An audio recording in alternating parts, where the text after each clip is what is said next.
राज्यसभा चुनाव से जुड़ी ये बहुत बड़ी खबर इस वक्त सामने आ रही है। भारतीय जनता पार्टी के तीनों प्रत्याशी जो राज्यसभा चुनावी मैदान में थे, इन तीनों को निर्विरोध निर्वाचित कर दिया गया है। तीनों को प्रमाण पत्र जीत की दे दी गई है। विधानसभा ये तीनों प्रत्याशी पहुंचे हुए थे, जहां से इन्हें प्रमाण पत्र दिया गया है। रजनीश अग्रवाल, तरुण चुग और महेश केवट, तीनों को निर्विरोध निर्वाचित कर दिया गया है। रजनीश अग्रवाल विधानसभा पहुंचे, देखिए तस्वीरें सामने है। तरुण चुग इस वक्त विधानसभा पहुंचे और इसके साथ ही महेश केवट भी विधानसभा पहुंचे। तमाम भारतीय जनता पार्टी के बड़े नेता भी नजर आ रहे हैं। एक तरफ बीजेपी में खुशी है तो दूसरी तरफ कांग्रेस के खेमे में इस बात से गम जरूर होगा, क्योंकि रिटर्निंग ऑफिसर से जीत का प्रमाण पत्र ये प्रत्याशी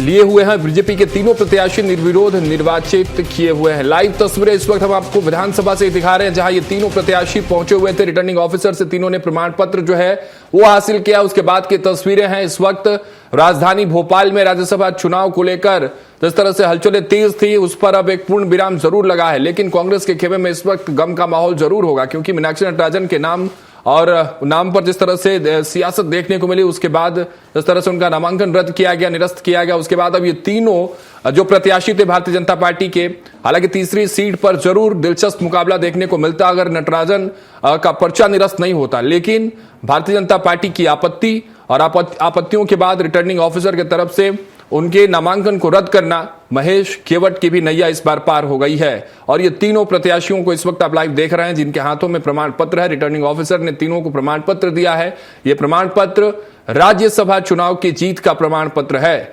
और इस वक्त ये तीनों प्रमाण पत्र हम आपको दिखा रहे हैं। इस वक्त स्क्रीन पर महेश केवट एक तरफ आपको दिख रहे होंगे, दूसरी तरफ तरुण चुग है बीच में, और उनके बाजू में रजनीश अग्रवाल। ये तीनों भारतीय जनता पार्टी के प्रत्याशी इस वक्त विधानसभा से रिटर्निंग ऑफिसर से जीत का प्रमाण पत्र लेकर वापस निकल रहे हैं, और उसकी लाइव तस्वीरें हम आपको दिखा रहे हैं।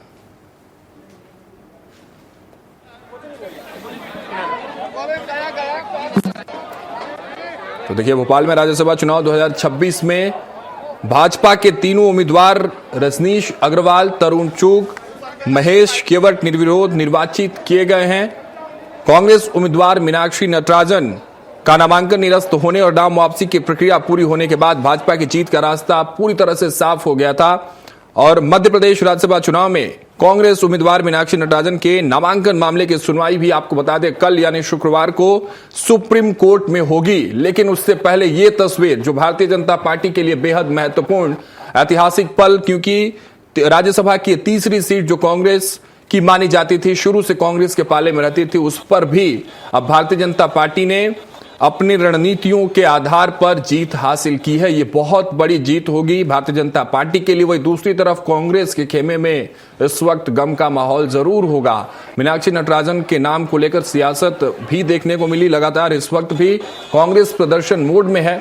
सुप्रीम कोर्ट में कल हालांकि सुनवाई जरूर होनी है, लेकिन उससे पहले राजधानी भोपाल और विधानसभा की ये तस्वीरें भारतीय जनता पार्टी के लिहाज से बेहद महत्वपूर्ण, क्योंकि तीनों प्रत्याशी तीनों सीटों पर भारतीय जनता पार्टी ने जीत हासिल की है इस वक्त। और तीनों प्रत्याशी आप देख रहे हैं तस्वीरों में किस तरह से विधानसभा से जीत का प्रमाण पत्र लेकर वापस निकल रहे हैं। खुशी की लहर भारतीय जनता पार्टी की खेमे में तीनों प्रत्याशी, चाहे वो रजनीश अग्रवाल हो, तरुण चुग हो, और तीसरे प्रत्याशी महेश केवट, जिनको लेकर संशय जरूर था कि आखिर मुकाबला क्या होगा तीसरी सीट पर।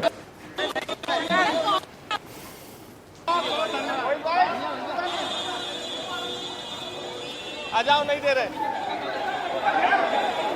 एक डब्ल्यूटी कर ले रहे बस।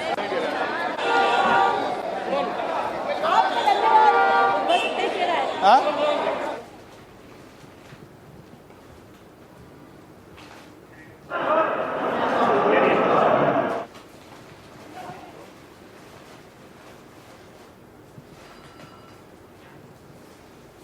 सभा के तीनों प्रत्याशी निर्विरोध चुने गए हैं। इस वक्त ये तस्वीर आप विधानसभा की देख सकते हैं।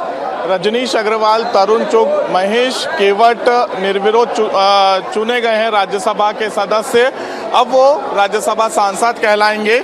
मीनाक्षी नटराजन का नामांकन रद्द होने के बाद आज 11 जून को नाम वापसी का आखिरी दिन था। 3 बजे तक नाम वापसी का आखिरी दिन था, लेकिन रिटर्निंग ऑफिसर अरविंद दुबे ने 2 दिन पहले ही मीनाक्षी नटराजन का नामांकन रद्द कर दिया था। कई खामियां जो है मीनाक्षी नटराजन के नामांकन फॉर्म में पाई गई थी, जिसके बाद उनका नामांकन निरस्त किया गया था।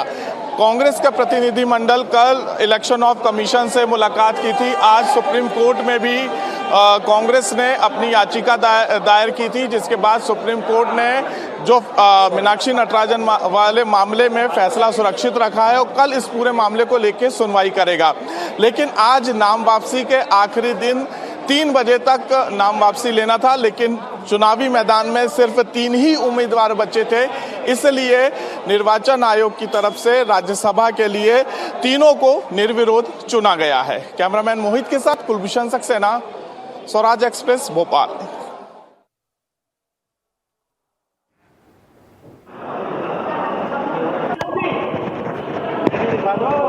इधर पे सर, इधर पे। तो देखा आपने किस तरह से तस्वीरें अब इस वक्त साफ हैं और तस्वीरें जितनी साफ है उतनी ही साफ अब रास्ते हो गए हैं इन तीनों प्रत्याशियों के लिए। राज्यसभा जो कि उच्च सदन होता है वहां तक के रास्ते अब इन तीनों प्रत्याशियों के लिए साफ है, कोई रोड़ा नहीं है। तीसरी सीट पर एक जो है रेजिस्टेंस जरूर थी मीनाक्षी नटराजन, लेकिन उसको लेकर अभी कल सुप्रीम कोर्ट में सुनवाई। आज 3 बजे तक, जिस तरह से हमारे सहयोगी जानकारी दे रहे थे कुलभूषण की, 3 बजे तक नामांकन वापस लेने का समय था, लेकिन इन तीनों प्रत्याशियों के अलावा मैदान में कोई था ही नहीं। इसलिए निर्वाचन आयोग ने, रिटर्निंग ऑफिसर ने इनको बुलाकर तीनों भारतीय जनता पार्टी के प्रत्याशियों को जीत का सर्टिफिकेट दिया। और यह सिर्फ भारतीय जनता पार्टी के लिहाज से सर्टिफिकेट नहीं है, बल्कि मध्य प्रदेश की राजनीति में आगामी विधानसभा चुनाव के लिए एक बड़ा राजनीतिक मंच भारतीय जनता पार्टी ने अब तैयार कर लिया है। यह संदेश देते हुए कि राजनीतिक शक्ति और राजनीतिक गलियारों में जो भारतीय जनता पार्टी के कार्यकर्ताओं और विधायकों के बीच जो मजबूती है, जो सहमति है, उसको लेकर भी एक बड़ा संदेश है। क्योंकि मध्य प्रदेश में शुरू से राज्यसभा का चुनाव सिर्फ उच्च सदन तक जाने का कोई सफर नहीं रहा है, हमेशा से लड़ाई दिलचस्प रही है और एक राजनीतिक संदेश, राजनीतिक गलियारों में मजबूती का संदेश देने का प्रतीक रही है। एक बार फिर से भारतीय जनता पार्टी इस कार्य में सफल रही है और उसी सफलता की तस्वीर इस वक्त हम आपको दिखा रहे हैं स्क्रीन पर। विधानसभा में तीनों प्रत्याशी जो थे अब वो प्रत्याशी नहीं रहे, बल्कि अब राज्यसभा के सांसद कहे जाएंगे, सदन तक पहुंचेंगे, मध्य प्रदेश की जो समस्याएं हैं, जो लोगों की बात है, वो उस उच्च सदन में रखेंगे, उस मांग को उठाएंगे, उस पर बातचीत करेंगे और उन समस्याओं के समाधान पर विचार करेंगे, विमर्श करेंगे, बात रखेंगे और उस पर जो है काम किया जाएगा। ये इनकी जिम्मेदारी होने वाली है आगामी दिनों में। लेकिन इस वक्त इनके हाथों में ये प्रमाण पत्र, ये सर्टिफिकेट साफ तौर पर इशारा कि कार्यकर्ताओं के भीतर, विधायकों के भीतर और मंत्रियों के भीतर एक संतोष था और उसी संतोष की ये तस्वीर कि तीनों प्रत्याशी निर्विरोध चुने गए, कोई टक्कर में साफ तौर पर दिखा नहीं। हालांकि 2 सीट जिस पर रजनीश अग्रवाल हैं और तरुण चुग हैं, वो तो शुरू से भारतीय जनता पार्टी के खेमे में थी, लेकिन तीसरी सीट बार बार उसका जिक्र इसलिए कर रहे हैं क्योंकि बेहद महत्वपूर्ण सीट थी। दिग्विजय सिंह इससे पहले वहां की मेजबानी कर रहे थे। जैसे ही मीनाक्षी नटराजन को उस मैदान पर वहां से उतारा गया, राजनीतिक गलियारों में बयानबाजी का दौर शुरू हुआ। भारतीय जनता पार्टी ने ऐलान करना शुरू कर दिया कि अब तीसरी सीट पर भी वो उम्मीदवार उतारेगी और वहां भी जीत हासिल करेगी। और हुआ कुछ ऐसा ही। भारतीय जनता पार्टी की नीति, रणनीति और नेताओं की एकजुटता से जो संदेश, जो तस्वीर इस वक्त सामने है, वो इस ओर साफ इशारा कर रही है कि भारतीय जनता पार्टी ने एक बार फिर से वो रणनीतिक और राजनीतिक मंच तैयार कर दिया है, जिसके सहारे, जिसके आधार पर आगामी चुनावों की इमारत गढ़ी जाएगी। हमारे सहयोगी विधानसभा पहुंचे हुए कुलभूषण सक्सेना, उनका रुख करते हैं और वहां की तस्वीर देखने और समझने की कोशिश करते हैं। कुलभूषण, भारतीय जनता पार्टी के 3 प्रत्याशी, तीनों प्रत्याशियों को निर्विरोध चुना गया है, सर्टिफिकेट इस वक्त उनके हाथों में है। क्या तस्वीरें हैं इस वक्त विधानसभा के भीतर? जो वहां कार्यकर्ता और नेता पहुंचे हुए हैं, उनको लेकर क्या हलचल वहां देखी जा रही है? क्योंकि एक बड़ी जीत मानी जाएगी और भारतीय जनता पार्टी एक बड़ा संदेश, राजनीतिक संदेश देने में इस वक्त सफल हुई है। कुलभूषण,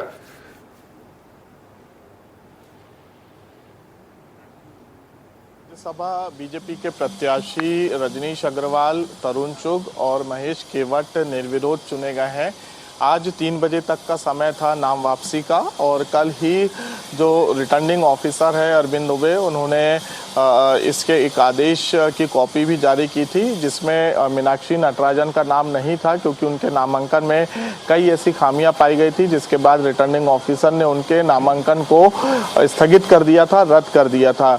कल जो आदेश की कॉपी जारी की गई थी उसमें तरुण चुग, रजनीश अग्रवाल और महेश केवट का नाम था और आज दोपहर 3 बजे तक का नाम वापसी का आखिरी दिन था, क्योंकि राज्यसभा के लिए चुनावी मैदान में सिर्फ 4 ही प्रत्याशी थे, एक कांग्रेस से और 3 बीजेपी से। तीनों जो उम्मीदवार हैं राज्यसभा के वो निर्विरोध चुने गए हैं और कुछ ही देर पहले रिटर्निंग ऑफिसर से जीत का प्रमाण पत्र भी तरुण चुग, रजनीश अग्रवाल और महेश केवट ने लिया है। काफ़ी दिलचस्प मध्य प्रदेश का ये जो राज्यसभा का इलेक्शन था वो देखने को मिला। सबसे पहले हॉर्स ट्रेडिंग जैसी स्थिति देखने को मिली। यहाँ भोपाल से जो कांग्रेस के विधायक है वो कर्नाटक के लिए उड़ान भरते हुए नजर आए, लेकिन बीच रास्ते से ही उन्हें लौटाया गया, क्योंकि मीनाक्षी नटराजन के नामांकन फॉर्म में कई ऐसी गलतियां थी जिसके बाद उनके नामांकन को निरस्त किया गया। वहीं सबसे बड़ी एक लापरवाही चूक कहेंगे कि संगठन और कांग्रेस के संगठन को देखने को मिली।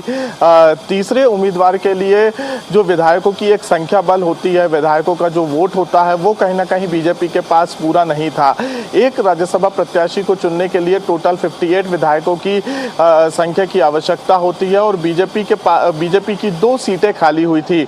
सुमेर सोलंकी और जॉर्ज कुरियन दोनों की जगह जो है तरुण चुग और रजनीश अग्रवाल के नाम का ऐलान हुआ था। दोनों ही सीट के लिए 58 यानी कि 116 विधायकों की संख्या की आवश्यकता थी, जो कि बीजेपी के पास पर्याप्त थी। तीसरी सीट के लिए 8 विधायकों की कमी थी। तो जोड़ तोड़ की आशंका मध्य प्रदेश में लगाई जा रही थी कि कांग्रेस के जो विधायक है वो टूट सकते हैं, लेकिन उसके पहले ही हमने देखा कि जो राज्यसभा का इलेक्शन था वो काफी दिलचस्प मोड़ पर आ चुका था और मीनाक्षी नटराजन के फॉर्म में कई ऐसी खामियां पाई गई जिसको लेकर बीजेपी ने आपत्ति दर्ज कराई। हालांकि बीजेपी की शिकायत के बाद ही उनका नामांकन रद्द हुआ। इसके बाद जब सियासत का सिलसिला शुरू हुआ तो कांग्रेस का एक प्रतिनिधि मंडल इलेक्शन इसी से कल मुलाकात की और अपनी जो पूरी बात है, अपना पक्ष है वो कांग्रेस के प्रतिनिधि मंडल ने रखा। लेकिन उसके बाद इलेक्शन कमीशन का किसी प्रकार का कुछ फैसला नहीं आया, तो फिर आज सुप्रीम कोर्ट का दरवाजा कांग्रेस के प्रतिनिधि मंडल ने खटखटाया। लेकिन सुप्रीम कोर्ट ने भी कल जो है इस पूरे मामले की सुनवाई करेगा, इस पूरे मामले को लेकर सुनेगा। अपना पक्ष जो है निर्वाचन आयोग और कांग्रेस रखती हुई नजर आएगी।